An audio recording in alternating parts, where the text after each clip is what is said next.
नमस्कार। World news में आज जम्मू कश्मीर के पहलगाम में आतंकी हमले के बाद अमेरिकी राष्ट्रपति डोनाल्ड ट्रंप ने प्रधानमंत्री नरेंद्र मोदी को फोन किया है।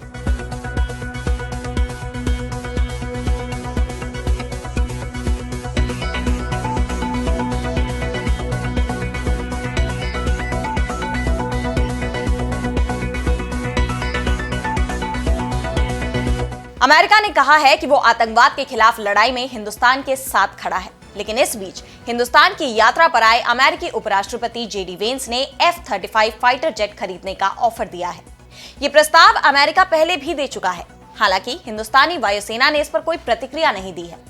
तो अमेरिका एक तरफ दोस्ती दिखा रहा है, वहीं दूसरी तरफ व्यापार में दबदबा भी कायम रखना चाहता है। तो हिंदुस्तान को लेकर क्या है अमेरिका का रुख, इस पर हम विस्तार से करेंगे चर्चा। लेकिन आइए जरा उन खबरों को भी देख लें जिन पर आगे होगी बात। दुनिया भर में पहलगाम आतंकी हमले की हुई निंदा। वॉशिंगटन पोस्ट ने बताया रेयर अटैक। द डॉन ने लिखा अमेरिकी उपराष्ट्रपति के भारत दौरे के वक्त हुआ हमला। चीन ने ट्रेड वॉर में अमेरिका को दिया एक और झटका। 86% निर्यात पर लगाई रोक। ट्रंप बोले बीजिंग को समझौता करने की जरूरत। पोप फ्रांसिस के अंतिम संस्कार की तैयारियों के बीच नए पोप के चयन को लेकर चर्चाएं तेज। चर्चा में 5 नाम। और चलते चलते में देखेंगे सऊदी अरब के स्लीपिंग प्रिंस का मनाया गया 36वां जन्मदिन। 20 सालों से नहीं खोली आंखें। इन तमाम खबरों पर आगे विस्तार से होगी चर्चा, लेकिन पहले एक नजर हेडलाइंस पर। यमन के हुती विद्रोहियों ने बुधवार सुबह इजरायल पर किया मिसाइल हमला। इजरायल के हाइफा, क्रयोट और अन्य इलाकों में लोगों के बीच फैली दहशत। पाकिस्तान के पूर्व air chief marshal Jawad Saeed का हुआ कोर्ट मार्शल। वायुसेना में करप्शन उजागर करने के मामले में मिली सजा। गुजरात समेत ऑस्ट्रेलिया, जापान और अमेरिका में आया भूकंप। जानमाल की हानि नहीं, लोगों में फैली दहशत। गैंगस्टर से आतंकवादी बने हरप्रीत सिंह की अमेरिका में गिरफ्तारी। FBI के निदेशक काश पटेल ने कहा न्याय किया जाएगा। तो जम्मू कश्मीर के पहलगाम में मंगलवार को पर्यटकों पर हुए आतंकी हमले की निंदा सारा विश्व कर रहा है और इस मुश्किल घड़ी में हिंदुस्तान के साथ खड़ा है। अमेरिका के राष्ट्रपति डोनाल्ड ट्रंप ने प्रधानमंत्री नरेंद्र मोदी से फोन पर बात की और हर संभव समर्थन की पेशकश की। इससे पहले अमेरिकी राष्ट्रपति डोनाल्ड ट्रंप ने अपने social media platform the truth पर लिखा कि कश्मीर से बहुत परेशान करने वाली खबर आई है। आतंकवाद के खिलाफ भारत के साथ अमेरिका मजबूती से खड़ा है। हम मारे गए लोगों की आत्मा की शांति और घायलों के स्वस्थ होने की प्रार्थना करते हैं। प्रधानमंत्री मोदी और भारत के लोगों को हमारा पूरा समर्थन और गहरी सहानुभूति है। वहीं रूस के राष्ट्रपति व्लादिमीर पुतिन ने राष्ट्रपति द्रौपदी मुर्मू और प्रधानमंत्री नरेंद्र मोदी को संवेदना संदेश भेजा। उन्होंने इसे एक निर्दोष नागरिकों के खिलाफ अपराध बताया और हिंदुस्तान के साथ आतंकवाद के खिलाफ मजबूती से खड़े रहने की प्रतिबद्धता जताई। वहीं इटली की प्रधानमंत्री जॉर्जिया मेलोनी ने भी संवेदना व्यक्त की। उन्होंने कहा कि आज हिंदुस्तान में हुए आतंकवादी हमले में अनेक लोग हताहत हुए। ये जानकर बहुत दुख हुआ। इटली प्रभावित परिवारों, घायलों, सरकार और सभी हिंदुस्तानी लोगों के प्रति अपनी सहानुभूति व्यक्त करता है। इसके अलावा इजरायली दूतावास और फिर इजरायल के विदेश मंत्री गिडोन सार ने भी इस घटना को बर्बर बताते हुए दुख जाहिर किया। सार ने हमले में मारे गए लोगों के प्रति दुख व्यक्त करते हुए कहा कि इजरायल आतंकवाद के खिलाफ लड़ाई में भारत के साथ है। वहीं यूक्रेन के दूतावास ने कहा कि वे पहलगाम आतंकी हमले से बेहद दुखी हैं। हम रोजाना आतंकी हमले का शिकार होते हैं और किसी भी तरह के आतंकवाद की निंदा करते हैं। इस हमले की निंदा हिंदुस्तान में चीन और पाकिस्तान के राजनयिकों ने भी की है। वहीं इस वक्त भारत दौरे पर आए अमेरिकी उपराष्ट्रपति जेडी वेंस ने भी पहलगाम में आतंकी हमले पर दुख जताया। अमेरिकी उपराष्ट्रपति हिंदुस्तान से अपना लगाव तरह तरह से जाहिर कर रहे हैं, लेकिन इस दौरान कारोबार को नहीं भूल रहे। जयपुर में एक कार्यक्रम के दौरान वेंस ने कहा कि अगर हिंदुस्तान अमेरिका के साथ रक्षा पर ज्यादा सहयोग करता है तो इससे बहुत कुछ हासिल होगा। F-35 भारतीय वायुसेना को भारत के आसमान की रक्षा करने की क्षमता प्रदान करेगा। इससे पहले ट्रंप भी ऐसा ही प्रस्ताव दे चुके हैं। हालांकि हिंदुस्तान F-35 खरीदने का इच्छुक नहीं है, क्योंकि इसकी कीमत काफी ज्यादा है। इसका रखरखाव भी दूसरे प्रतिद्वंदी लड़ाकू विमानों से काफी ज्यादा है। इसकी ऑपरेशनल लागत भी बहुत ज्यादा है, जो वायुसेना के खर्चों को बढ़ा सकता है। और अब बढ़ते हैं अगली खबर की तरफ, जहां हम बात करेंगे जम्मू कश्मीर के पहलगाम में हुए आतंकी हमले पर वर्ल्ड मीडिया की प्रतिक्रिया की। तो 22 अप्रैल 2025 को जम्मू कश्मीर के पहलगाम में हुए आतंकी हमले ने पूरी दुनिया में तहलका मचा दिया है। पूरी दुनिया की नजरें इस घटना पर टिकी हुई हैं। और दूसरे देशों की मीडिया भी इस घटना पर प्रतिक्रिया दे रही है। CNN से लेकर पाकिस्तानी अखबार तक सभी में इस दर्दनाक घटना का जिक्र देखा गया। अल जजीरा ने बताया कि पहलगाम के बैसरन मीडो में आतंकियों ने पर्यटकों पर गोलीबारी की, जिसमें कम से कम 26 लोग मारे गए। पुलिस के हवाले से बताया गया कि हमला क्षेत्र में भारी सैन्य कार्रवाई के बीच हुआ। जम्मू कश्मीर के मुख्यमंत्री उमर अब्दुल्ला के बयान को उद्धृत करते हुए इसे हाल के वर्षों में नागरिकों पर सबसे बड़ा हमला बताया। वहीं रॉयटर्स ने हमले को कई वर्षों में नागरिकों पर सबसे भीषण हमला करार दिया। इसने बताया कि 20 से 26 लोगों के मारे जाने की आशंका है, जिसमें नेपाल और यूएई के 2 विदेशी नागरिक भी शामिल थे। एक कम ज्ञात आतंकी समूह कश्मीर रेजिस्टेंस ने हमले की जिम्मेदारी ली, जो कथित तौर पर क्षेत्र में जनसांख्यिकीय परिवर्तन के खिलाफ था। प्रत्यक्षदर्शियों के हवाले से बताया गया कि हमलावरों ने हिंदू पर्यटकों को निशाना बनाया। इसके अलावा बीबीसी ने हमले को पहलगाम के बैसरन मीडो में हुए एक बड़े आतंकी हमले के रूप में रिपोर्ट किया, जिसे स्विट्जरलैंड ऑफ इंडिया कहा जाता है। इसने उमर अब्दुल्ला के बयान को दोहराया कि यह हाल के वर्षों में नागरिकों पर सबसे बड़ा हमला था। बीबीसी ने बताया कि हमलावरों ने गैर मुस्लिमों को निशाना बनाया, जैसा कि प्रत्यक्षदर्शियों ने कहा है। वहीं न्यूयॉर्क टाइम्स ने हमले को एक बड़े आतंकी कृत्य के रूप में कवर किया, जिसमें दर्जनों पर्यटकों की मौत हुई। इसने हमले की क्रूरता और इसके पर्यटन क्षेत्र पर प्रभाव को रेखांकित किया।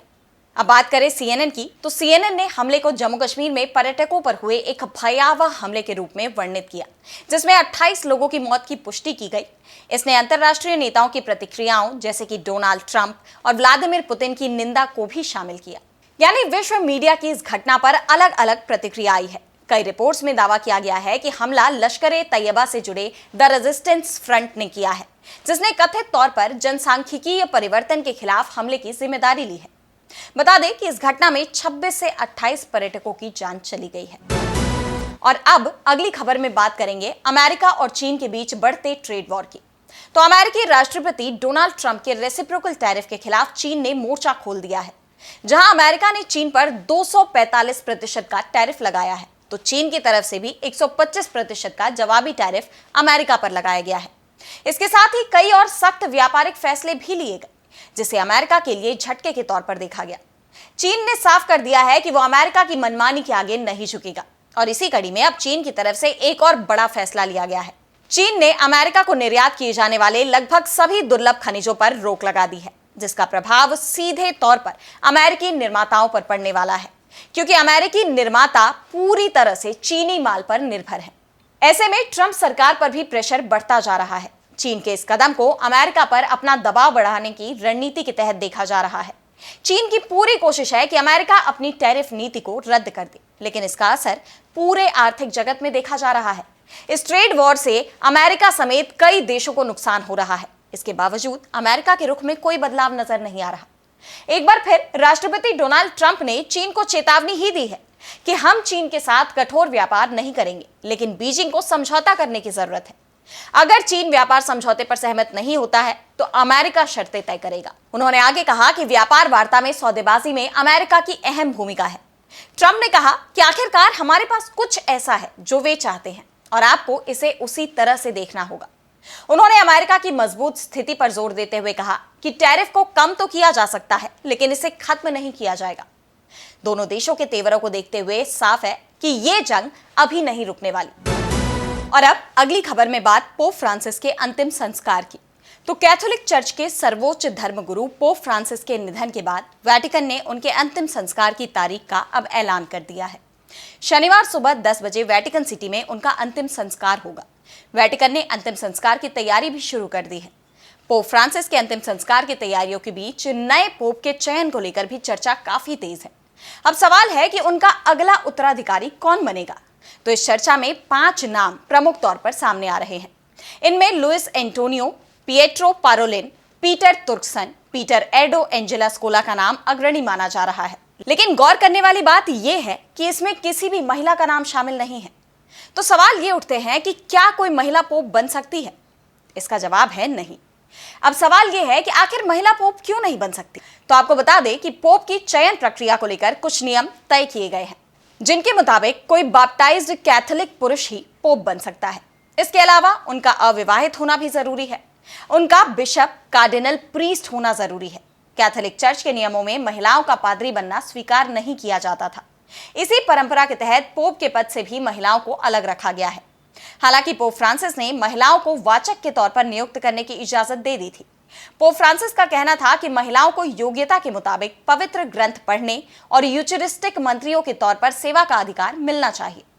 कैथोलिक चर्च का कहना है कि जीसस ने सिर्फ पुरुषों को ही ईश्वर के कार्य के लिए चुना था। शुरुआती दिनों में कोई भी महिला चर्च में प्रीस्ट नहीं होती थी, बल्कि महिलाओं को चर्च में कोई जिम्मेदारी ही नहीं दी जाती थी। बाद में उन्हें भी चर्च में सेवा का अधिकार दिया गया। एक स्टडी के मुताबिक कैथोलिक चर्च में पुरुषों को इसलिए भी मान्यता दी जाती है क्योंकि जीसस क्राइस्ट पुरुष थे। ऐसे में उनके शब्दों को वो पुरुष के मुंह से ही सुनना चाहते हैं। और अब चलते चलते में बात करेंगे सऊदी अरब के स्लीपिंग प्रिंस के बारे में, जिन्होंने हाल ही में अपना 36वां जन्मदिन मनाया। सऊदी अरब के प्रिंस अल वलीद बिन खालिद बिन तलाल, जिन्हें दुनिया स्लीपिंग प्रिंस के नाम से जानती है, हाल ही में 18 अप्रैल को 36 साल के हो गए। लेकिन उनके 36वें जन्मदिन का ये जश्न बेहोशी की गहरी नींद में डूबा रहा। दरअसल 2005 में लंदन में हुई एक भीषण कार दुर्घटना के बाद उनकी जिंदगी हमेशा के लिए बदल गई। गंभीर ब्रेन इंजरी के बाद वो कोमा में चले गए और पिछले 19 सालों से वेंटिलेटर और फीडिंग ट्यूब के सहारे जिंदगी की जंग लड़ रहे हैं। रियाद के किंग अब्दुल अजीज मेडिकल सिटी में एक समर्पित मेडिकल टीम उनकी देखभाल कर रही है। डॉक्टरों के मुताबिक उनकी हालत में बदलाव न के बराबर है। फिर भी 2019 में उनकी उंगलियों और सिर में हल्की हरकत ने परिवार और चाहने वालों में उम्मीद जगाई थी। हालांकि इसके बाद कोई बड़ा सुधार नहीं हुआ। प्रिंस अल वलीद के पिता प्रिंस खालिद बिन तलाल और मां प्रिंसेस रीमा बिन्त तलाल अपने बेटे के होश में आने की दुआ करते हैं। प्रिंस खालिद ने साफ कहा है कि वो कभी लाइफ सपोर्ट हटाने की इजाजत नहीं देंगे, क्योंकि वो इसे ऊपर वाले की मर्जी मानते हैं। इस जन्मदिन पर परिवार ने कोई आधिकारिक बयान तो जारी नहीं किया, लेकिन सोशल मीडिया पर दुनिया भर के लोगों ने प्रिंस के लिए दुआएं भेजी। उनकी कहानी लाखों लोगों को प्रेरित करती है, जो उम्मीद और विश्वास के साथ उनके ठीक होने का इंतजार कर रहे हैं। क्या एक दिन स्लीपिंग प्रिंस फिर से जाग उठेंगे? ये सवाल आज भी कायम है। तो आज इस वर्ल्ड बुलेटिन में इतना ही। देश दुनिया की तमाम बड़ी खबरों के लिए बने रहिए डीबी लाइव के साथ और मुझे दीजिए इजाजत। नमस्कार।